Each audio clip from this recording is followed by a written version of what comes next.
हाँ, तो हम लोग इस लॉकडाउन में पढ़ रहे हैं। अभी लॉकडाउन 31 अगस्त तक रहेगा। 31 अगस्त तक स्कूल और कॉलेज नहीं खुलेंगे, लेकिन आप लोग चिंता मत कीजिए, सिलेबस पीछे नहीं जाएगा ना होता है, आपको बता दिया जाएगा टोटल एकदम टाइम के साथ ही ना होता है, एंड कर दिया जाएगा। अब आपको बतलाया जा रहा है तीसरा चैप्टर आज स्टार्ट होगा। इस तीसरा चैप्टर में हम पढ़ेंगे विद्युत धारा, इलेक्ट्रिक करंट। अभी जितना हम लोग पढ़े हैं इसके पहले वह चार्ज रेस्ट में पढ़े हैं, इलेक्ट्रोस्टैटिक्स पढ़े हैं, स्थिर वैद्युतिकी पढ़े हैं। इसके पहले 2 चैप्टर जो पढ़े हैं वह इलेक्ट्रोस्टैटिक्स था, स्थिर वैद्युतिकी था, उसमें रेस्ट चार्ज के बारे में पढ़े हैं। लेकिन अब जो पढ़ेंगे उसमें मोशन चार्ज के बारे में पढ़ेंगे, जिसे इलेक्ट्रिक करंट कहा जाता है। तो अब आपको बताया जाएगा कि इलेक्ट्रिक करंट, तो इलेक्ट्रिक करंट में ही चार्ज के बारे में पढ़ा जाता है, तो इसमें चार्ज में मोशन चार्ज के बारे में हम लोग पढ़ेंगे। तो आपको बतलाया जा रहा है इलेक्ट्रिक करंट किसे कहेंगे। तो इलेक्ट्रिक करंट चैप्टर 3 में इलेक्ट्रिक करंट विद्युत धारा, तो विद्युत धारा जिसे कहते हैं हम इलेक्ट्रिक करंट, तो इलेक्ट्रिक करंट विद्युत धारा के बारे में पढ़ा जाएगा। इसमें जो पढ़ेंगे हम लोग मोशन चार्ज के बारे में पढ़ेंगे। इसके पहले जितने पढ़े हम रेस्ट चार्ज के बारे में बताया गया। अब बताया जाएगा कि विद्युत धारा, इलेक्ट्रिक करंट क्या है। तो आप लोग कुछ बेसिक बतलाया जा रहा है, आप लोग जूनियर क्लास में भी पढ़े होंगे विद्युत धारा के बारे में। आवेश प्रवाह की दर को विद्युत धारा कहा जाता है। तो हम लिख रहे हैं यहाँ, आवेश से प्रवाह की दर को विद्युत धारा कहा जाता है। आवेश प्रवाह की दर को विद्युत धारा कहा जाता है, या प्रत्येक सेकंड किसी चालक में प्रवाहित आवेश, या प्रत्येक सेकंड किसी चालक में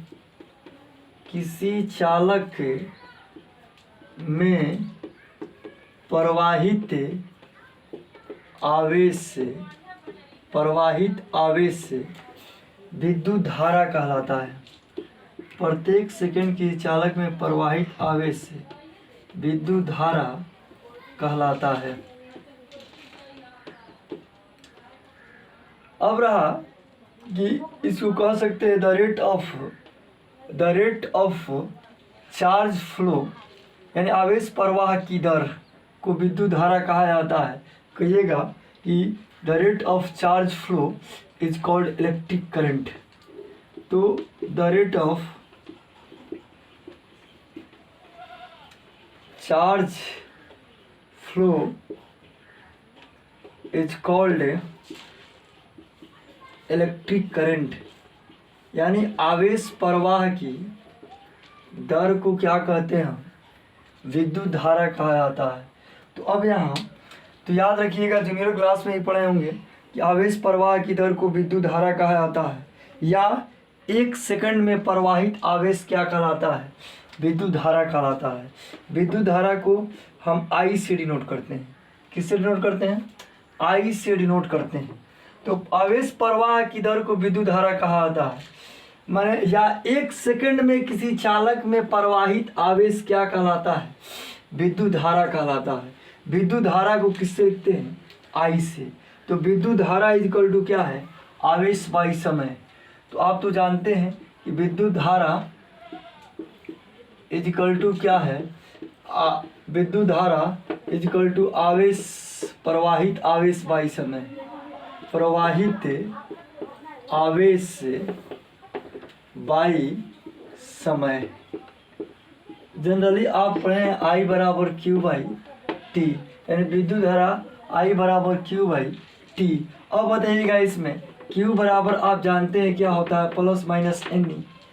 तो विद्युत धारा आई बराबर क्यू बाई टी, आई बराबर इसको लिख सकते हैं plus minus n e by t. ऐसे भी अगर नंबर ऑफ इलेक्ट्रॉन दे दे और इलेक्ट्रॉन का चार्ज मालूम हो, नंबर ऑफ इलेक्ट्रॉन दे दे, तो भी आप धारा निकाल सकते हैं।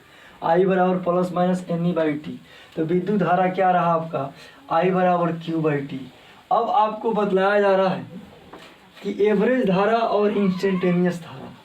तो अगर मान लीजिए कि कोई कंडक्टर हो, सपोज डेट मान लीजिए कि कोई कंडक्टर हो ऐसे, और इस कंडक्टर में डी क्यू आवेश किसी अनुप्रस्थ काट के क्षेत्रफल से अगर डी क्यू आवेश क्या है फ्लो कर रहा हो, डी क्यू आवेश या डेल्टा क्यू आवेश फ्लो कर रहा हो डेल्टा टी समय में, तो एवरेज धारा क्या होगा, आई एवरेज धारा। तो एवरेज धारा आपका क्या हो जाएगा, delta Q by delta T.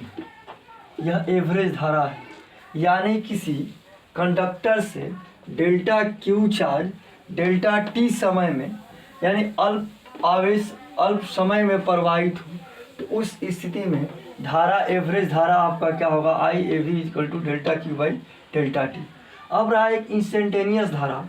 तो आई इंस्टेंटेनियस धारा माने किसी क्षण, एवरेज धारा का मतलब पूर्ण समय में, कुल समय में धारा I A V equal to delta Q by delta T. अब एक आता है इंस्टेंटेनियस करंट में आई बराबर क्या होता है, D Q by D T. आई बराबर क्या रहा आपका, D Q by D T. ये क्या रहा, किसी क्षण माने 10वें सेकंड में, 20वें सेकंड में, 5वें सेकंड में क्या धारा हो, किसी टाइम में, एट टाइम, किसी टाइम में आई क्या है, पूरे टाइम में क्या है, एवरेज करंट है। तो आप याद रखिएगा, इसको जनरली हम लोग लिख रहे हैं आई बराबर क्या रहा, D Q by D T. याद रखिएगा आई बराबर D Q by D T, किसी क्षण प्रवाहित धारा। अब आपको बतलाया जाएगा कि विद्युत धारा रियल में कौन राशि है। तो विद्युत धारा के बारे में देखिएगा, विद्युत धारा में दोनों होता है, इलेक्ट्रिक करंट में, इलेक्ट्रिक करंट में विद्युत धारा में क्या होता है, मैग्नीट्यूड भी होता है और डायरेक्शन भी होता है। मैग्नीट्यूड और क्या होता है, डायरेक्शन दोनों होता है। फिर भी क्या है, ये वेक्टर नहीं है, ये क्या है, वेक्टर, यह वेक्टर क्या है, नहीं है। यानी कहने का अर्थ रहा यह वेक्टर नहीं है। यानी इलेक्ट्रिक करंट में मैग्नीट्यूड और डायरेक्शन दोनों होता है, फिर भी यह वेक्टर क्वांटिटी नहीं होता है, क्योंकि यह वेक्टर जोग नियम का पालन नहीं करता है, यानी सदिश जोग नियम का पालन नहीं करता है। इलेक्ट्रिक करंट जो होता है वह अदिश राशि है। तो विद्युत धारा कौन राशि है, अब देखिएगा, विद्युत धारा अदिश राशि है, अदिश से राशि है। अब कोई कहेगा क्यों अदिश राशि है, इस तरह अगर आपको अदिश स्केलर है, लेकिन देखिए इसमें परिमाण भी है और दिशा होते हुए भी यह अदिश राशि है, क्योंकि यह त्रिभुज सदिश जोग नियम का पालन नहीं करता, यानी सदिश जोग का नियम का पालन नहीं करता। तो सदिश जोग में आपके पैरेललोग्राम जोग है, ट्रेंगल लॉ है, इन सब नियमों का पालन क्या है, नहीं करता है। कौन, विद्युत धारा। तो विद्युत धारा को कहिएगा कि यह विद्युत धारा अदिश राशि है, क्योंकि यह सदिश जोग नियम का पालन नहीं करता है। अगर जैसे मान लीजिए सपोर्टेड एग्जाम्पल्स, तो आप जाने कि विद्युत धारा क्या है, अदिश राशि है, लेकिन कैसे है, अदिश राशि है, अदिश राशि स्केलर। विद्युत धारा क्या है, स्केलर है। अब देखिएगा, जैसे मान लीजिए अदिशों का जोग बीजगणित के नियम से जुड़ा होता है, जबकि सदिशों का जोग जो होता है वह सदिश जोग नियम जैसे ट्रेंगल लॉ, पैरेललोग्राम लॉ के नियमों से जुड़ा होता है। जैसे अगर कोई कह दे आपसे कि यहाँ इधर 5 एम्पियर का करंट जा रहा है या 8 एम्पियर का करंट जा रहा है, ऐसे इधर से 6 एम्पियर का करंट जा रहा है, तो इसमें करंट क्या है, अगर मान लीजिए इन दोनों के बीच का एंगल सपोर्टेड 90 डिग्री है, तो यहाँ अब बताइएगा, यहाँ एंगल 90 डिग्री।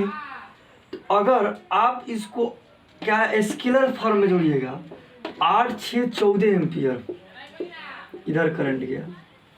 वेक्टर से जोड़िएगा, तो वेक्टर रूल बताता है R बराबर √a² + b² + 2ab cos theta. तो उस स्थिति में जोड़िएगा तो क्या होगा, 8 के स्क्वायर + 6 के स्क्वायर + 2ab cos 90 का मान 0। तो आप 8 के स्क्वायर पर 6 के स्क्वायर कीजिएगा, 8 8 64, 6 के 36, तो क्या रहा आपका 100, क्या हुआ आपका 10 एम्पियर। अगर यह 10 एम्पियर होता तो यह सदिश होता, लेकिन ऐसा नहीं होता है। 8 एम्पियर और 6 एम्पियर अगर इस सर्किट में फ्लो हो रहे हैं तो इसका रिजल्टेंट जो करंट होगा, जो रिजल्टेंट जो परिणामी विद्युत धारा है वह 14 एम्पियर है। तो 8 और 6 का जो 14 आता है तो यह सदिश योग से नहीं आता है, बल्कि क्या है आपका बीजगणित के योग नियम से आता है। तो अदिशों का योग बीजगणितीय नियम से जो आता है, इसलिए विद्युत धारा क्या है, अदिश राशि है। तो आप याद रखिएगा विद्युत धारा डायरेक्शन होते हुए भी अदिश राशि है। इस तरह एक ग्रेजुएशन में आगे पढ़िएगा आप लोग, इसके बारे में एक टेंसर क्वांटिटी होता है ना, होता है जैसे मान लो ऑप्शन में दे दे कि टेंसर, स्केलर। अब अगर टेंसर दे दे तो टेंसर आइए आप मारिएगा, और अगर टेंसर ना दे ऑप्शन हो, स्केलर और वेक्टर ही सब रहे और ऐसे ऑप्शन रहे, तो आप कहिएगा कि इलेक्ट्रिक करंट अगर कोई कहे कि कौन क्वांटिटी टॉप टेंसर है, टेंसर दिया तो टेंसर, अगर टेंसर ना हो तो आप स्केलर पर मारिएगा, ठीक है। यानी विद्युत धारा एक अदिश राशि है। तो कुछ प्रॉब्लम्स आपको हम बतला रहे हैं, जैसे कोई दे दे कि एक प्रॉब्लम छोटा सा देख लीजिए, जैसे I बराबर कोई कह दे विद्युत धारा I बराबर t square plus 4t plus 5, तो 3 सेकंड में, या ऐसे Q दे दे, सपोज Q बराबर दे दे t square plus 4t plus 5 coulomb ऐसे, तो 2 सेकंड में विद्युत धारा का मान निकाले। तो यदि आवेश से Q बराबर t square plus 4t plus 5 coulomb, तो 2 सेकंड में आवेश से 2 सेकंड में विद्युत धारा निकाले। तो 2 सेकंड में विद्युत धारा निकाले, क्या कहिएगा, वी नो दैट क्या कर लीजिएगा, तो विद्युत धारा निकाले 2 सेकंड में, तो I बराबर आप जानते हैं dq/dt। अब बताइएगा d/dt, Q के जगह क्या लिखिएगा, t स्क्वायर प्लस 40 प्लस 5, तो dq/dt Q के जगह मान को भरेंगे t स्क्वायर प्लस 40 प्लस 5, तो यहाँ क्या रहा आपका d/dt t square plus d/dt 40 plus d/dt 5, क्या हो जाएगा यहाँ, तो यहाँ क्या हुआ आपका 2t, पावर गुणा में पावर में से घट जाता है, यहाँ t कट गया, क्या बचा आपका 4, और यहाँ क्या है कांस्टेंट का डिफरेंशिएशन 0 होता है। I बराबर क्या बचा, I is equal to 2t plus 4। अब कह रहा है कि 2 सेकंड में करंट, कितना सेकंड में, तो t इजकल टू 2 भर दीजिए, तो t इजकल टू 2 सेकंड में करंट पूछ रहा है, तो यहाँ क्या करेंगे हम, I इजकल टू 2t के जगह क्या भरेंगे 2 प्लस 4, I इजकल टू क्या रहा 4, तो क्या रहा आपका 2t प्लस 4, यहाँ क्या, तो 2 दूना के 4, अब प्लस क्या रहा यहाँ 4, तो और क्या हो गया आपका कितना एम्पियर, I इजकल टू क्या रहा 8 एम्पियर। तो अब देखिएगा यहाँ, तो आप देखिए यहाँ कि I का मान कितना आया, I का मान 8 एम्पियर आया विद्युत धारा 2 सेकंड में। अब कोई कह दे कि 0 से 2 सेकंड में क्या है, औसत धारा निकाले, एवरेज करंट निकाले, ऐसे ही इक्वेशन दे दे आ कहे कि, तो आप क्या रहा है, पहला रहा, दूसरा तो क्वेश्चन देख लीजिए, Q बराबर t स्क्वायर पर 40 प्लस 5 कूलम है, तो 2 सेकंड में विद्युत धारा, वी नो दैट I बराबर dq/dt डिफ्रेंशिएट किया गया, डिफ्रेंशिएशन आया I बराबर 2t प्लस 4। अब बताओ t बराबर 2 सेकंड में पूछ रहा है धारा, तो I बराबर 8 एम्पियर। अब कोई आपसे कह दे यदि Q बराबर इतना कूलम है, तो 0 से 2 सेकंड में एवरेज धारा निकाले, औसत धारा निकाले। तो यहाँ कोई कह दे कि तो 0 0 से 2 सेकंड में एवरेज औसत धारा निकाले, औसत विद्युत धारा निकाले, औसत विद्युत धारा निकाले। ठीक है, अब तो आप जानते हैं कि I बराबर क्या होगा एवरेज धारा में delta Q by delta T। आप जानते हैं इसका अर्थ रहा Q2 minus Q1 by T2 minus T1। I average निकालने के लिए Q2 0 से 2 सेकंड का रहा है, तो यहाँ क्या करेंगे हम Q में क्या भरेंगे, एक बार इसमें Q बराबर यहाँ से I एवरेज निकालने के लिए Q इक्वल टू कितना है T स्क्वायर प्लस 40 प्लस 5 है, तो Q के जगह क्या भर लेंगे T बराबर 2 में Q2 का मान निकालेंगे, तो Q2 बराबर क्या हो जाएगा आपका, तो Q2 0 से 2, तो Q1 0 समय है और Q2 2 समय में है चार्ज। तो अब इस स्थिति में हम क्या कर लेंगे Q2 इजिकल टू T के जगह क्या भरेंगे, यहाँ देखिएगा 2, तो 2 के स्क्वायर प्लस 4T के जगह 2 प्लस क्या रहा 5, 2 दूना के 4 और 4 दूना के 8, यहाँ क्या रहा आपका 8 है, तो 4 8 12 12 5 17 17 कूलम 4 रहा। अब क्या रहा किस में T बराबर क्या है 0 में, तो T बराबर 0 में निकाल लेंगे, तो T बराबर 0 में निकालेंगे तो अब क्या होगा Q बराबर T के जगह क्या भरेंगे 0 के स्क्वायर प्लस 4T के जगह क्या भरेंगे 0 प्लस क्या रहा 5, Q बराबर क्या रहा आपका 0 प्लस 5, यानी Q बराबर क्या रहा 5 कूलम चार्ज।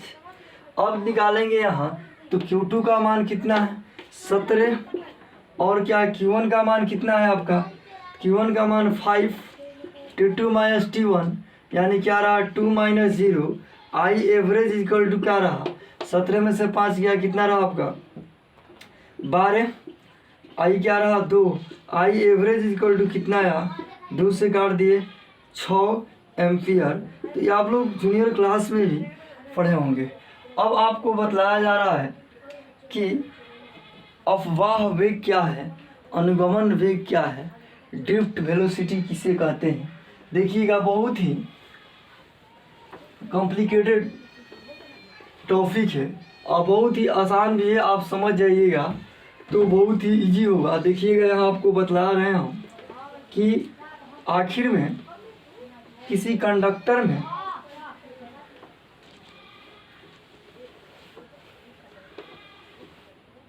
जैसे मान लीजिए कि अभी आपको बताया जा रहा अनुगमन वेग, अनुगमन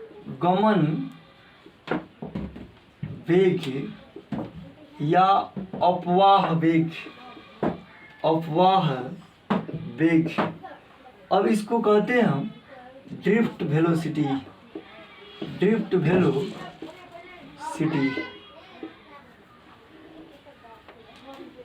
आपको थोड़ा बैक में ले चलते हैं। आप लोग पढ़े होंगे कि किसी चालक को जब विद्युतीय क्षेत्र में रखते हैं तो उस चालक के अंदर नेट इलेक्ट्रिक फील्ड 0 होता है।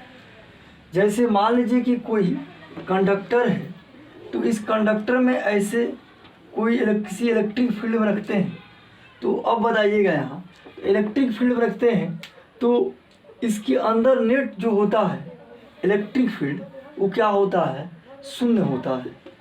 ई नेट जो होता है वो क्या होता है 0 होता है, क्योंकि जब इलेक्ट्रिक फील्ड अप्लाइड करते हैं ई तो इधर प्लस इधर माइनस होता है। तो अब बताइएगा ये applied electric field external electric field है, ये एक्सटर्नल इलेक्ट्रिक फील्ड है अप्लाइड किए। तो अब बताइएगा आप जानते हैं कंडक्टर है, तो कंडक्टर में बहुत सारे फ्री इलेक्ट्रॉन्स होते हैं।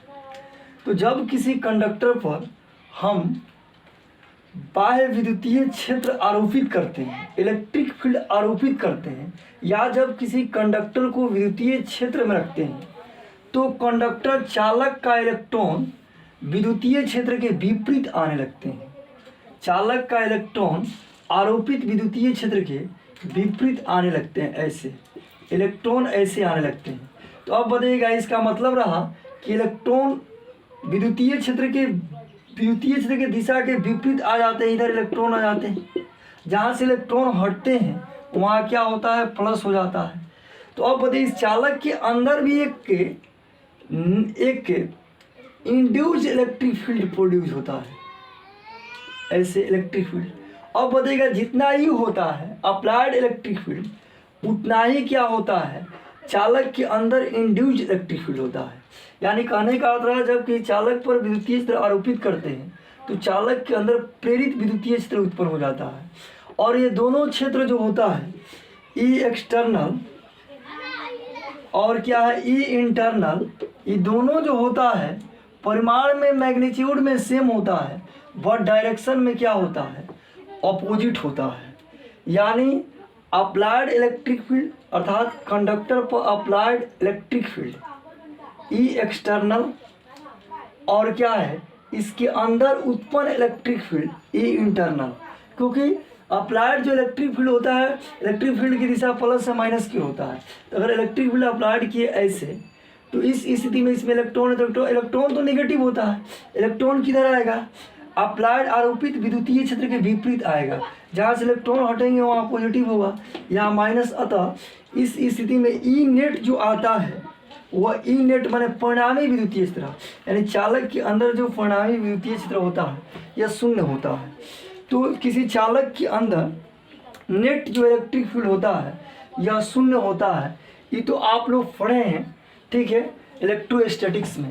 लेकिन यहाँ हम लोग को बता देना है कि आखिर में अनुगमन वेग क्या है, अफवाह वेग क्या है। तो यहाँ देख रहे हैं आप कि अगर किसी कंडक्टर में देखिए अभी आप कि ऐसे कंडक्टर था, ऐसे कंडक्टर है, अगर इसमें applied electric field external electric field applied किए तो इस स्थिति में इलेक्ट्रॉन इधर आकर जम जाता है, एक्यूमुलेटेड हो जाता है।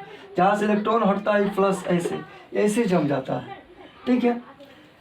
तो अब बताइएगा, तो यानी कहने का अर्थ रहा इस सिरा पर नेगेटिव और इस सिरा पर पॉजिटिव जम जाता है। लेकिन अब हम आगे पढ़ेंगे कि आखिर अनुगमन वेग के बारे में क्या होता है।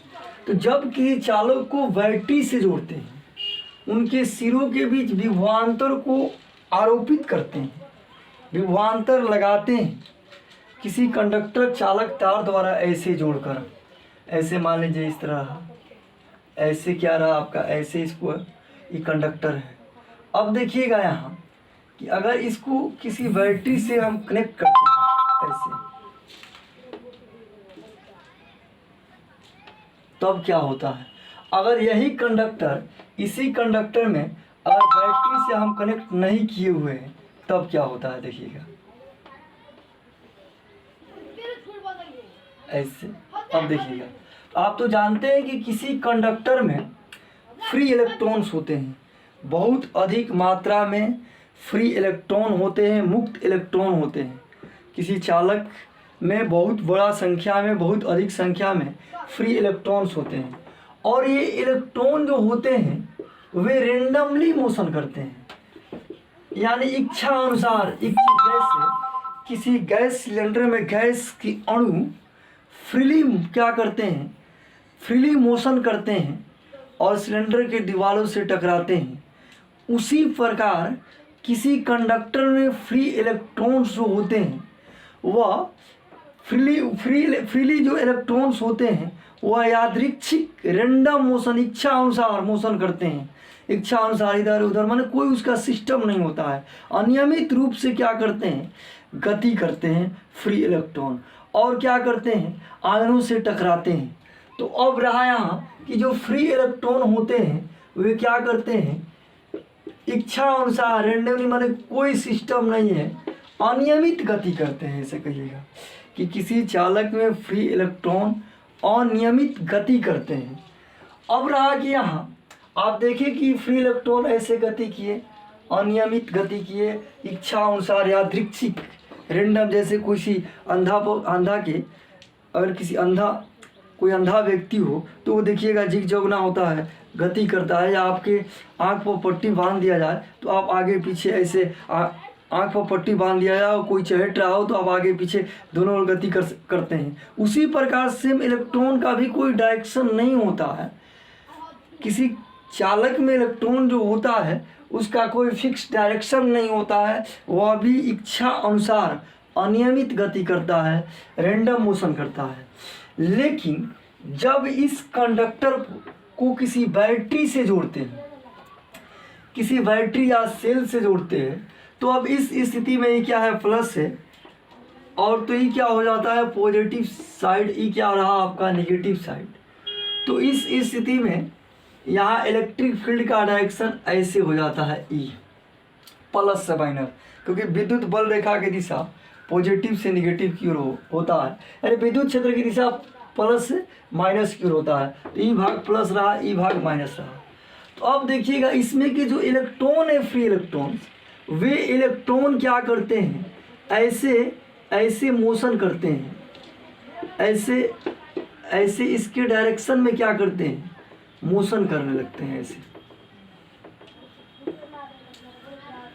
यानी कहने का अर्थ रहा कि जो इलेक्ट्रॉन होते हैं निगेटिव होता है, तो इलेक्ट्रॉन निगेटिव होता है और कंडक्टर में बहुत सारे इलेक्ट्रॉन होते हैं, तो वे इलेक्ट्रॉन क्या है, आरोपित विद्युतीय क्षेत्र के विपरीत दिशा में जाने लगते हैं, और आरोपित विद्युतीय क्षेत्र के विपरीत दिशा में जाने लगते हैं तथा धारा जो होता है वो आरोपित विद्युत क्षेत्र के दिशा में होता है। अर्थात जो विद्युत धारा का प्रवाह होता है वह इलेक्ट्रॉन प्रवाह के विपरीत होता है। देखिएगा इलेक्ट्रॉन का प्रवाह ऐसे हुआ, इलेक्ट्रॉन का प्रवाह ऐसे हुआ, तो इलेक्ट्रॉन का प्रवाह क्या रहा आपका, इलेक्ट्रॉन निगेटिव होता तो निगेटिव क्यों नहीं रहेगा, क्योंकि बैटरी के निगेटिव टर्मिनल से इसको जोड़े हैं, ई सिरा निगेटिव, आई सिरा पॉजिटिव। तो इसके जो इलेक्ट्रॉन होंगे वो क्या होगा, निगेटिव से पॉजिटिव की ओर, अर्थात आरोपित विद्युतीय क्षेत्र के विपरीत चलने लगते हैं। यानी जो इलेक्ट्रॉन होते हैं चालक में वो आरोपित विद्युतीय क्षेत्र के विपरीत मोशन करने लगते हैं।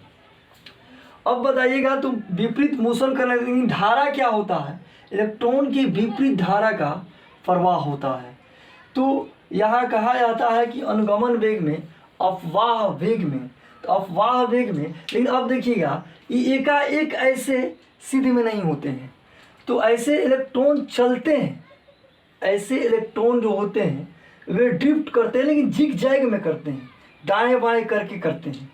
यानी डायरेक्टली इसका डिस्प्लेसमेंट जो होता है, जो ड्रिफ्ट होता है, जो खिसकाव होता है, वह किधर से किधर होता है आपका ऐसे, यानी आरोपित विद्युतीय क्षेत्र के विपरीत दिशा में होता है। तो हम यहाँ बतला रहे हैं आपको कि आखिर अनुगमन वेग क्या है, अपवाह वेग क्या है। तो देखिएगा जो इलेक्ट्रॉन होते हैं, तो इलेक्ट्रॉन जो होते हैं, मान लीजिए पॉजिटिव है, इलेक्ट्रॉन क्या है, आरोपित विद्युतीय क्षेत्र के विपरीत दिशा में चलते हैं।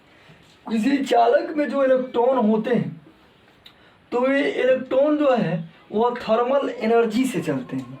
थर्मल एनर्जी माने इसका मतलब रहा कि उसमें कुछ थर्मल एनर्जी होते हैं, वे जैसे मान लीजिए कि जनरली टेम्परेचर आप लोग पढ़े हैं 25 डिग्री सी होता है, तो उस कंडक्टर में जो थर्मल एनर्जी होता है 25 और 30 के जो बीच होता है, वो उस थर्मल एनर्जी यानी टेम्परेचर से वो क्या करते हैं, मोशन में होते हैं।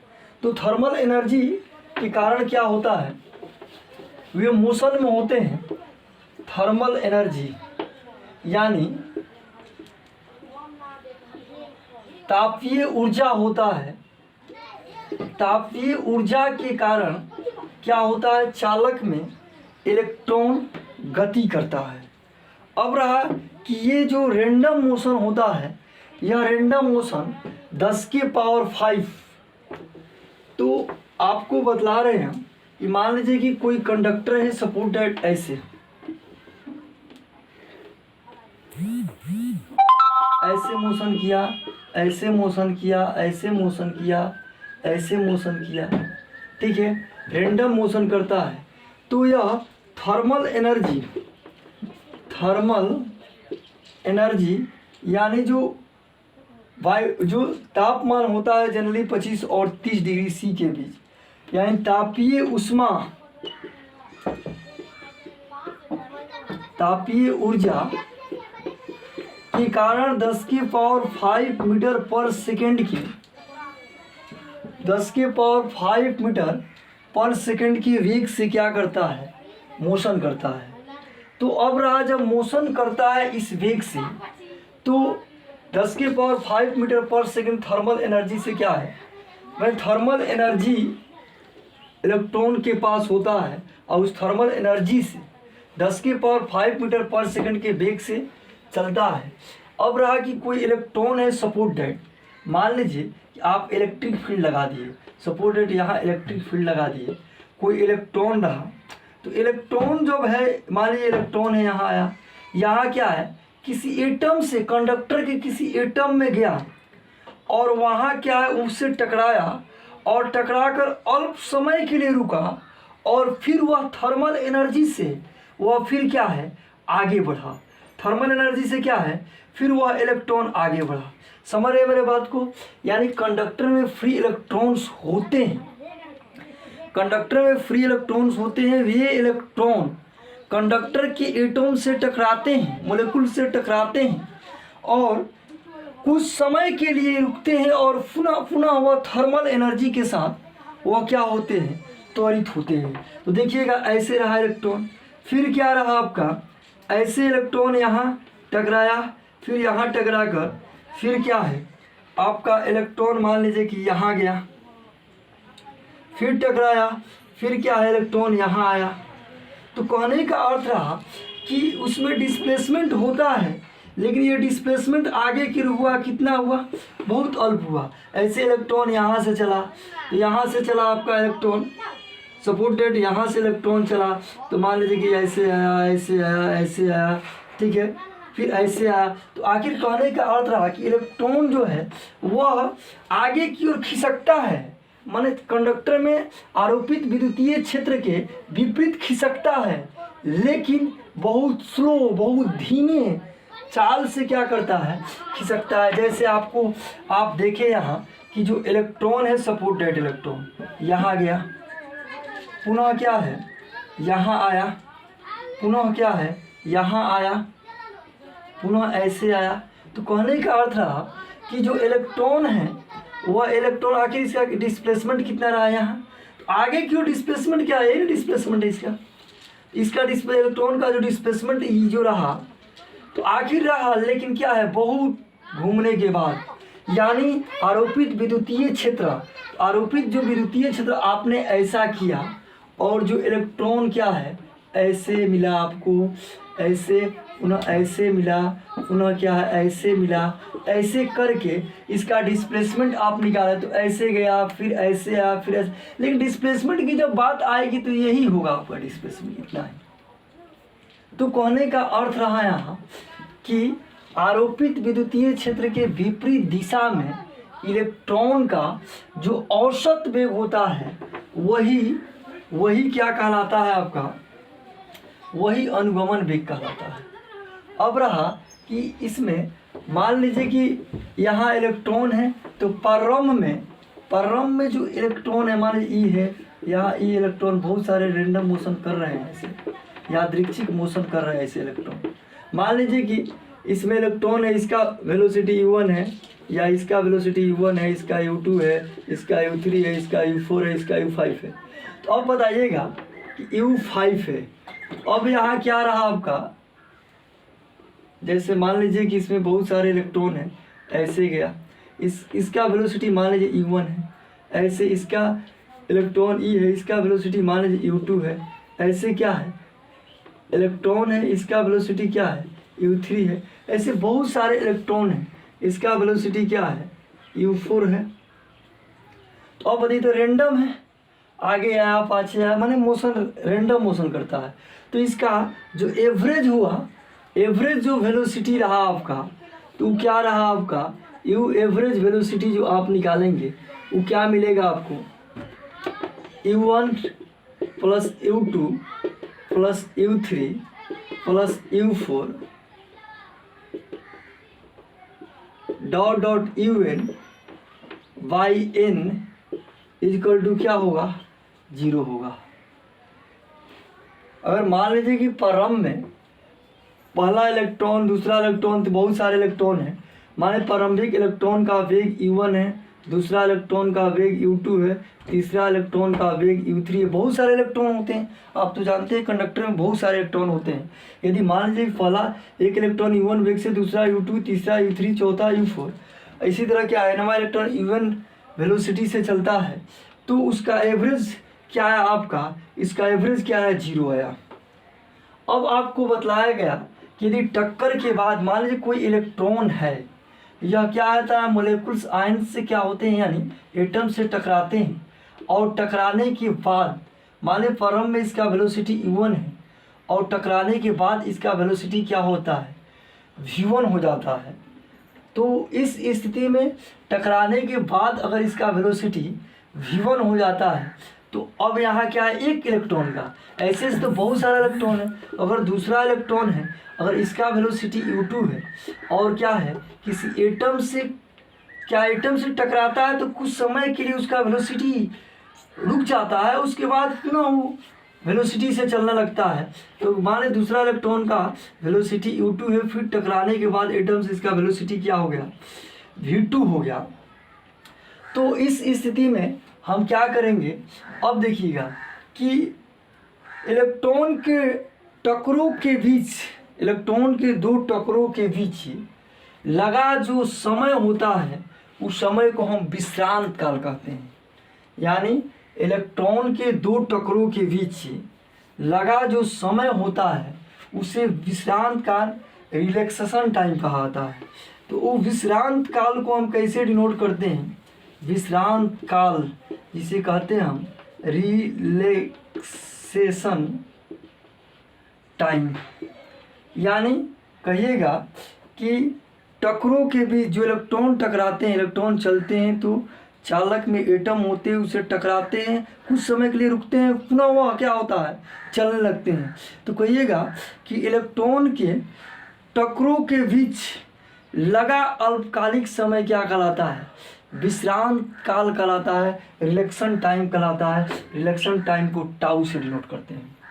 अब बताइएगा, यहाँ आपको बतला रहे हैं कि तो किसी कंडक्टर में जो एवरेज वेलोसिटी मिलता है आपका, वो क्या मिलता है, 0 मिलता है प्रारंभिक। यदि मान लीजिए कि प्रारंभिक यदि पहला इलेक्ट्रॉन का वेग v1 हो, यदि मान लीजिए बहुत सारा इलेक्ट्रॉन है, ये इलेक्ट्रॉन है, इसका वेग क्या है आपका, v1 है, और रिलैक्सेशन टाइम क्या है आपका, τ1 है।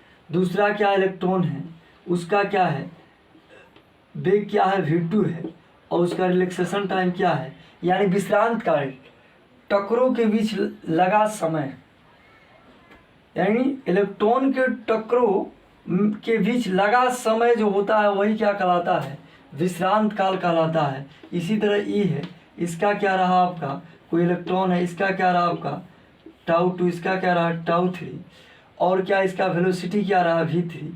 तो कहने का अर्थ रहा कि चालक में बहुत सारे इलेक्ट्रॉन्स होते हैं, तो इस स्थिति में उनका वेलोसिटी निकालेंगे हम। तो पहला का क्या वेलोसिटी होगा, v1 equal to u1 plus a t, t की जगह यहाँ क्या लिखेंगे, τ1 लगा समय, v बराबर u प्लस a t। दूसरे इलेक्ट्रॉन का वेग क्या रहा, v2 बराबर u2 प्लस a τ2। तीसरे इलेक्ट्रॉन का वेलोसिटी क्या रहा, v3 equal to u3 a plus τ3। So that इसी तरह क्या है, n का क्या रहा, vn equal to un plus a τn। यानी कहने का अर्थ रहा ऐसे कि आपका यानी विभिन्न इलेक्ट्रॉनों का ही क्या रहा, वेग रहा। अब रहा क्या कहते हैं कि एक इलेक्ट्रॉन का वेग अपवाह वेग नहीं होता है, सारे इलेक्ट्रॉन का जो औसत वेग होता है उसी को हम क्या कहते हैं, उसी को हम कहते हैं अपवाह वेग। यानी आरोपित विद्युतीय क्षेत्र के विपरीत दिशा में जो इलेक्ट्रॉन का औसत वेग होता है उसी को हम क्या कहते हैं, अपवाह वेग। तो अपवाह वेग, अब देखिएगा आपको बतलाएं हम कि अपवाह वेग में कोई इलेक्ट्रॉन होता है, जैसे माने कोई इलेक्ट्रॉन है यहाँ, सपोज दैट ये इलेक्ट्रॉन है, ऐसे गया यहाँ टकराया किसी कंडक्टर के एटम से, फिर ऐसे आया, इलेक्ट्रॉन यहाँ टकराया, इलेक्ट्रॉन आया ऐसे, यहाँ किसी कंडक्टर के एटम से टकराया, फिर क्या है ऐसे आया, यहाँ किसी कंडक्टर के एटम से टकराया, फिर ऐसे गया, यहाँ किसी कंडक्टर के एटम से टकराया, और टकराया तो रुकता नहीं है, टकराता है तो उसका जो गति ऊर्जा होता है उसमें स्टोर्ड हो जाता है उस कंडक्टर में, और वह थर्मल एनर्जी के साथ क्या होता है पुनः वह आगे की ओर बढ़ने लगता है, बहुत अल्प समय के लिए रुकता है। यहाँ इलेक्ट्रॉन आया तो रियल में इसका जो डिस्प्लेसमेंट ई जो है, यही डिस्प्लेसमेंट जो रहा, यही क्या है आपका, इसी डिस्प्लेसमेंट के साथ जो उसका वेग मिला वही क्या होता है अफवाह वेग। लेकिन जितना वो खिसका तो रियल में तो यहाँ था, लेकिन यहाँ से यहाँ गया, यहाँ आया, पुनः यहाँ क्या है, पुनः यहाँ गया, तो आखिर अपना स्थान से कितना खिसका, तो अपना स्थान से देखिए ई है, ई कितना खिसका जी, यहाँ से आया, ये नहीं खिसका। तो यही कहने का अर्थ रहा कि यह इतना ही ड्रिफ्ट किया किसी कंडक्टर में, यानी कहने का अर्थ रहा कि वो इलेक्ट्रॉन है, अप्लाइड है यहाँ, तो ऐसे क्या है, ऐसे गया, लेकिन ड्रिफ्ट क्या है, आगे पीछे ऐसे गया, पुनः ऐसे गया, पुनः ऐसे गया, पुनः ऐसे आया, पुनः ऐसे आया। तो कहने का अर्थ रहा कि इसका डिस्प्लेसमेंट जो होता है वो आगे की ओर होता है, आरोपित विद्युतीय क्षेत्र के विपरीत दिशा में होता है, लेकिन बहुत छोटा डिस्प्लेसमेंट होता है, बहुत छोटा डिस्प्लेसमेंट होता है। आया वेलोसिटी भी बहुत छोटा होता है इस डिस्प्लेसमेंट के साथ, यह वेलोसिटी, तो जिसे हम क्या कहते हैं अनुगमन वेग या अफवाह वेग कहते हैं। यानी आरोपित विद्युतीय क्षेत्र ई ऐसे है, और इलेक्ट्रॉन जो है, इलेक्ट्रॉन का जब कब ऐसे, तो इस तरह शुरू में विद्युतीय क्षेत्र जब आरोपित नहीं किए तब इलेक्ट्रॉन का आप देखें कि उस स्थिति में इलेक्ट्रॉन का क्या है U1 U2 U3, यानी क्या आया U2 U3 U4, क्या आया इसका एवरेज क्या है आपका, इसका एवरेज क्या है आपका 0 आया, क्योंकि इस पर कोई विद्युतीय क्षेत्र आरोपित नहीं किया गया। ये कंडक्टर जो है क्या है आपका, यानी कंडक्टर जो है, जब कंडक्टर है तो उसमें फ्री इलेक्ट्रॉन मोशन करते हैं, तो उनके वेग जो होते हैं वो क्या होते हैं, वेग जो होते हैं औसत वेग वो शून्य होते हैं, क्योंकि एक बार दाया गया एक बार बाया गया, जितना दाया गया उतना बाया गया, तो वेग निकालेगा तो 0 होगा।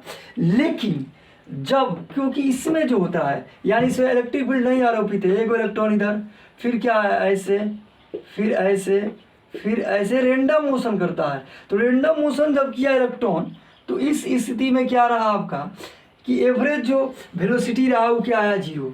लेकिन जब इस पर इलेक्ट्रिक फील्ड आरोपित करते हैं तो सारे इलेक्ट्रॉन आते हैं आरोपित विद्युतीय क्षेत्र के विपरीत दिशा में, लेकिन जिग जैग करते हुए ऐसे खिसकते हैं, ऐसे गए माने ऐसे गए, तो ऐसे, यानी ऐसे करके ऐसे गए, यानी ऐसे करते करते उसके बाद इधर की ओर खिसकते हैं, मतलब जिग जैग के रूप में खिसकते हैं। तो कहने का अर्थ रहा कि आरोपित विद्युतीय क्षेत्र के विपरीत दिशा में इलेक्ट्रॉन जो खिसकते हैं, तो आपने देखा कि कंडक्टर ही है, और यहाँ ई इलेक्ट्रिक फील्ड है, यहाँ से ई इलेक्ट्रॉन क्या है आपका, इलेक्ट्रॉन जो मोशन किया, रेंडम मोशन ऐसे किया, फिर आयन से टकराया, फिर ये मोशन ऐसे आया, फिर आयन से टकराया, फिर ये मोशन ऐसे हुआ, फिर आयन से टकराया, यानी फिर ये मोशन ऐसे हुआ। तो कहने का अर्थ रहा कि आखिर यहाँ से शुरू हुआ और फिर यहीं नहीं आया, तो आखिर डिस्प्लेसमेंट तो यही रहा।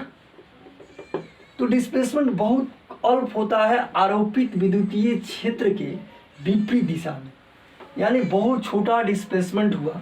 यहाँ से चलना शुरू किया, अभी बताइए, यहाँ से चलना शुरू किया और ये आयन से टकराया, यहाँ पुनः यहाँ आया, तो आखिर कितना आया, यहाँ गया, फिर ऐसे आया, फिर ऐसे, तो आखिर डिस्प्लेसमेंट तो बहुत अल्प रहा। यानी अप्लाइड इलेक्ट्रिक फील्ड के विपरीत दिशा में बहुत स्मॉल ड्रिफ्ट करता है इलेक्ट्रॉन, यानी बहुत स्मॉल विस्थापित होता है, खिसकता है। तो यह जो खिसकाव होता है, उसी को हम लोग ड्रिफ्ट वेलोसिटी के नाम से जानते हैं। तो अब आप देखें यहाँ कि अगर बहुत सारे इलेक्ट्रॉन हैं जिनका वेग v1 तथा विश्रांत काल, टक्करों के बीच लगा समय τ1 दूसरा इलेक्ट्रॉन का वेग v2 और विश्रांत काल τ2, तीसरा इलेक्ट्रॉन का वेग v3, विश्रांत काल τ3। तो वेलोसिटी v1 पहला इलेक्ट्रॉन का, दूसरा इलेक्ट्रॉन का, तीसरा इलेक्ट्रॉन का, चौथा इलेक्ट्रॉन का।